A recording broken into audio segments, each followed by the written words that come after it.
ناظرین السلام علیکم۔ آج ہم IMF کے کسی بھی معیشت پر ہونے والے اثرات کا جائزہ لیں گے کہ کس طرح IMF جس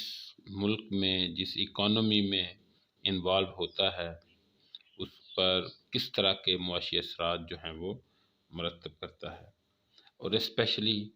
پاکستان میں جبکہ موجودہ گورنمنٹ نے جو فیبرری 2019 میں IMF کے ساتھ $6 بلین کا جو معاہدہ کیا اور جس پر کافی ہائی انٹرسٹ ریٹ یعنی 3.2% کے لحاظ سے قرضہ لیا گیا، اس کے پاکستان کی معیشت پر کیا اثرات جو ہیں وہ مرتب ہوئے ہیں یا آئندہ اس کے کیا اثرات مرتب ہوں گے۔ تو اس کی تفصیل میں جانے سے پہلے اور اس معیشت کے مختلف جو شعبہ جات ہیں، سیکٹرز ہیں، ان پر اس کے اثرات جو ہیں ان کو ہم بیان کرنے سے پہلے میں یہ بیان کرنا ضروری سمجھتا ہوں کہ وہ ممالک جہاں بھی IMF نے اپنا پیکج یا لون جو ہے وہ دیا ہے، لانچ کیا ہے، کسی بھی ملک نے اس سے کوئی فائدہ نہیں اٹھایا اور نہ ہی کوئی اٹھا سکا۔ یہاں تک کہ ترکی اور ملائیشیا جو تھے انہوں نے تو کمپلیٹلی کک آؤٹ کر دیا IMF کو اپنے ملک سے، اور اس کا کوئی نمائندہ تک بھی وہاں نہ رہنے دیا۔ اور ابھی ریسنٹ پاسٹ میں مصر میں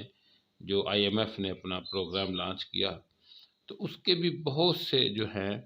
اس کی اکانومی پہ نیگیٹو جو ہے اثرات مرتب ہوئے۔ ابھی اگر میں تفصیل بتانے سے پہلے سمپل یہ کہوں کہ فیبرری 2019 میں IMF کے ساتھ معاہدہ ہوا، لیکن اس سے اگلے سال ہونا تو یہ چاہیے تھا کہ پھر اکانومی کو بوسٹ مل جاتا، اور جو 5% کے راؤنڈ اباؤٹ گروتھ ریٹ چل رہا تھا وہ 6 پہ یا 7% پہ چلا جاتا، تو یہ اس سے اگلے سال 2% پہ چلا گیا 19-20 میں، اور 20-21 میں پھر یہ مائنس میں چلا گیا۔ تو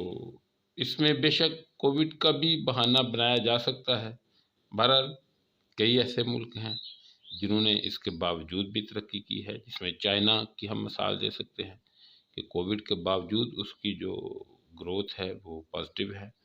بنگلہ دیش کی اس کے باوجود پازیٹیو ہے، اور کئی کنٹریز ہیں جن کی کووڈ کے باوجود جو ہے وہ گروتھ پازیٹیو چل رہی ہے۔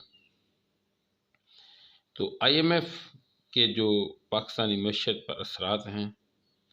اس کو ہم بیان کرتے ہیں، لیکن اس سے پہلے میں یہ بتانا ضروری سمجھتا ہوں کہ یہ تھوڑا سا ٹاپک لینتھی ہے، اس میں ہو سکتا ہے 2 یا 3 پارٹ جو ہیں وہ کرنا پڑ جائیں، کیونکہ یہ لینتھی بھی ہے اور تھوڑا اس میں مسکنسیپشن بھی جو ہیں وہ پائی جاتی ہیں۔ تو میں چاہتا ہوں کہ آج اس کو تفصیل کے ساتھ اس ٹاپک پہ بات کی جائے تاکہ بہت ساری جو لوگوں کو تشنگی ہے اس موضوع پہ وہ دور ہو سکے۔ تو ناظرین، IMF کا جو پاکستان پر قرضہ 2013 تک تھا وہ $8 بلین تھا، جبکہ جو میاں نواز شریف صاحب کی گورنمنٹ تھی اس نے 2013-14 میں جو IMF کے ساتھ معاہدہ کیا تو انہوں نے $5.44 بلین کا اس کے ساتھ معاہدہ کیا۔ تو اس طرح 2018 تک جو IMF کی پاکستان پر لائبلٹی تھی وہ آلموسٹ $13.5 بلین کے قریب تھی۔ فیبرری 2019 میں موجودہ گورنمنٹ نے $6 بلین کا جو سے لون پیکج کیا، جس میں سے کچھ قسطیں وصول ہو چکی ہیں، کچھ نیکسٹ ہوں گی، اس میں بڑی ہی کڑی شرائط رکھی گئی، اور جو موجودہ وزیر خزانہ ہیں جناب شوکت ترین صاحب، انہوں نے جمعہ کے دن دی نیوز کو انٹرویو دیتے ہوئے اپنی اسٹیٹمنٹ ریکارڈ کروائی کہ ہم IMF سے سوری یہ ریکویسٹ کریں گے کہ وہ ریویو کرے اپنا جو اس کا شیڈول ہے اور جو اس کی شرائط ہیں، لیکن IMF نے اسٹیٹ وے کہہ دیا کہ ہم اس کو نیکسٹ جو ہمارا ریویو ہوگا جولائی 2021 میں، اس میں جا کے اس کو ہم دیکھیں گے۔ تو ناظرین، اس کے شرائط اتنی سخت ہیں اور اتنی کڑی ہیں کہ ان سے کسی خیر کی توقع نہ کبھی ہوئی ہے، نہ کوئی ہونے کے امکانات ہیں۔ اس کو ہم اس طرح سے لیں گے کہ IMF نے جب پاکستان کے ساتھ بات چیت شروع کی تو اس نے جو سب سے پہلے اسٹیٹمنٹ دی وہ یہ دی کہ جو پاکستان کی کرنسی ہے یہ اوور ویلیوڈ ہے، اس کو ڈی ویلیو ہونا چاہیے، اس کو 160 تک جانا چاہیے، یہ اس کی فیئر ویلیو ہے۔ تو محترم ناظرین، اسی دن پاکستان کی کرنسی ڈی ویلیو ہونا شروع ہو گئی اور آخر وہ 160 پر جا کر ہی اس نے دم لیا۔ ابھی اس کے ساتھ کوئی معاہدہ نہیں ہوا تھا۔ اب یہ کیسے ہوتا ہے اور کیوں ہوتا ہے، میں آپ کو اس کا ذرا میکانزم بتاتا ہوں۔ جب IMF کسی کے ساتھ پیکج کرنے جا رہا ہوتا ہے تو جو انویسٹرز ہوتے ہیں، جو مافیاز ہوتی ہیں، جو سٹہ باز ہوتے ہیں، وہ جب IMF اسٹیٹمنٹ دیتا ہے کہ یہ کرنسی اوور ویلیوڈ ہے، یہ 160 روپے پہ جائے گا ڈالر، تو یہ انڈرسٹوڈ بات ہوتی ہے کہ یہ 160 پر ہی جائے گا۔ ویسے شاید وہ کبھی بھی 160 پہ نہ جاتا، لیکن ایک لیڈنگ سٹیٹمنٹ جب IMF نے دے دی تو سٹہ بازوں نے مارکیٹ سے ڈالر اٹھانا شروع کر دیا اور اس وقت تک اٹھاتے رہے جب تک وہ 160 کا نہیں ہوا۔ جب 160 اور 162 ایون 65 66 تک وہ گیا تو وہی سٹہ باز جو 115 20 25 30 40 پہ خرید رہے تھے، انہوں نے 160 پہ اس کو سیل کرنا شروع کر دیا۔ جب سیل کرنا شروع کیا تو وہ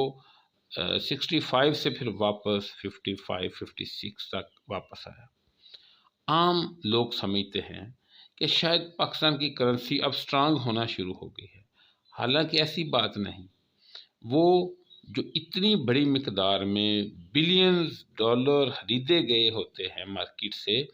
وہ سیل آؤٹ کیے جا رہے ہوتے ہیں۔ جب ڈیفینیٹ بات ہے کہ سیل آؤٹ کوئی چیز ہوگی، سیلر بڑا ہوگا، بائر چھوٹا ہوگا، تو وہ پرائس نیچے گرنا شروع ہو جائے گی اور وہ پرائس گرتے گرتے 8-10 روپے نیچے تک آئی اور اسی وہ انفیکٹ تو سٹہ باز وہ پروفٹ کما رہے ہوتے ہیں، جسے گورنمنٹ ایک سلوگن کے طور پہ یوز کرتی ہے کہ دیکھیں اب کرنسی جو ہے وہ سٹرانگ ہو گئی ہے اور جو ریٹ ہے ڈالر کا اور روپی کا یہ سٹیبل ہو رہا ہے اور ڈالر ویکر ہو رہا ہے اور روپی سٹرانگر ہو رہا ہے۔ تو اس طریقے سے ابھی معاہدہ بھی نہیں ہوا تو پاکستان کی جو اکانومی ہے اس کو اتنا بڑا لاس ہوا کہ روپیز جو تھا، جو 120 روپے میں ایک ڈالر ملتا تھا، 115 میں ملتا تھا، وہ 160 روپے میں ملنا شروع ہو گیا۔ اب اس کے کیا اثرات ہیں جو ڈالر کی پرائس میں اتنا ڈکلائن، جو ڈالر کی پرائس میں انکریز ہوئی اور روپی میں ڈکلائن آیا، اس کے کیا الگ سے اثرات ہیں، وہ ایک الگ سے ویڈیو اور ایک الگ ٹاپک ہے، میں ابھی اس میں نہیں جا رہا، وہ بہت ڈیٹیل ہو جائے گی۔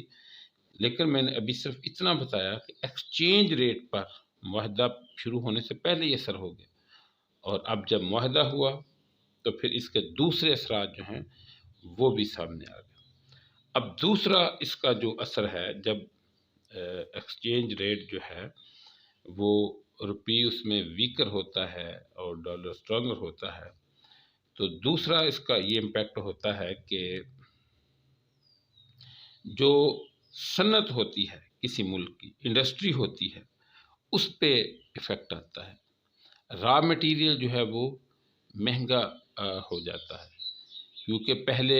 اگر کوئی $1 میں کوئی چیز باہر سے امپورٹ ہوتی تھی تو اس کے بدلے میں ملک سے 115 یا 120 روپے پے کرنے پڑتے تھے، اور اب اسی $1 کی چیز کے لیے ملک سے 160 روپے یا 165 روپیز پے کرنے پڑتے ہیں۔ تو اس سے کیا ہوا